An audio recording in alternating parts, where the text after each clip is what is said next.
কক্সবাজার আদালত প্রাঙ্গণে দুই পক্ষের মাঝে গোলাগুলি হয়েছে। এতে গুলিবিদ্ধ হয়েছেন একজন, উদ্ধার হয়েছে একটি অস্ত্র। এক বিএনপি নেতা আদালতে হাজিরা শেষে বের হওয়ার সময় প্রতিপক্ষের গুলিবর্ষণকে কেন্দ্র করে ঘটে এই ঘটনা। এটি এলাকায় আধিপত্য বিস্তার নিয়ে পুরনো বিরোধের জের বলে মনে করছে পুলিশ।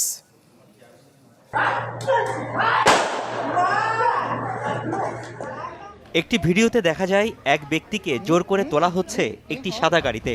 এরপর সেটি দ্রুত ঘটনাস্থল ত্যাগ করে। এই গাড়িটি কক্সবাজার সদরের ঝিলংজা ইউনিয়ন বিএনপির সাধারণ সম্পাদক লিয়াকত আলীর। গাড়িতে তুলে নেওয়া ব্যক্তির নাম জিয়াউল হক জিয়া। তিনি রোহিঙ্গা হলেও থাকেন ঈদগাঁও এলাকায়। তাকে পরবর্তীতে থানায় হস্তান্তর করা হয়। রোববার সকালে একটি মারামারির মামলায় হাজিরা দিতে দলবল নিয়ে উপস্থিত হন লিয়াকত। হাজিরা শেষে আদালত থেকে বের হলে তার উপর গুলিবর্ষণ করে প্রতিপক্ষ খালেকের লোকজন। এ সময় গুলিবিদ্ধ হন লিয়াকতের চাচাতো ভাই মঈনুদ্দিন। প্রত্যক্ষদর্শীরা গোলাগুলির কথা বললেও লিয়াকতের লোকজনের দাবি গুলি হয়েছে একতরফা। মূলত মুহুরীপাড়া এলাকার খালেকের গ্রুপের সাথে লিয়াকতের দীর্ঘদিন ধরে বিরোধ চলে আসছে। এর আগেও লিয়াকতকে গুলি করে হত্যার চেষ্টা চালানো হয়।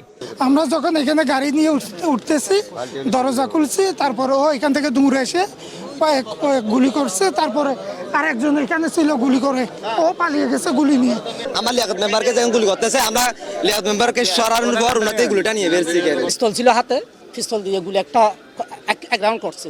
তখন মেম্বার সরে গেছে।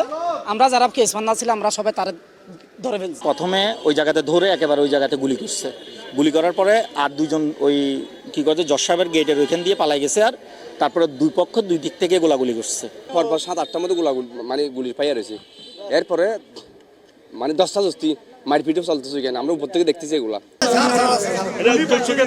ঘটনার পর লিয়াকত গ্রুপের কয়েকজনকে হেফাজতে নিলেও পরে ছেড়ে দেয় পুলিশ। তবে খালেক গ্রুপের সদস্য জিয়াকে আটক করা হয়। পুলিশ বলছে আধিপত্য বিস্তারকে কেন্দ্র করে ঘটেছে ঘটনাটি। আর এখানে স্পটে কিছু ব্যবহৃত গুলির খোসা এবং একটা ম্যাগজিন এগুলো পাওয়া গেছে, এগুলো জব্দ করা হয়েছে। আর আমাদের বিভিন্ন জায়গায় চেকপোস্ট বসিয়ে তাদেরকে আটক করার জন্য আমাদের অভিযান অব্যাহত আছে। আমরা যেটা শুনতেছি এলাকার আধিপত্য নিয়ে আগে থেকে তাদের ভিতরে ছিল আধিপত্য নিয়ে। এই ঘটনায় আতঙ্ক ছড়িয়ে পড়ে আদালত প্রাঙ্গণে। আইনজীবীরা বলছেন আদালতের নিরাপত্তা জোরদার করা জরুরি।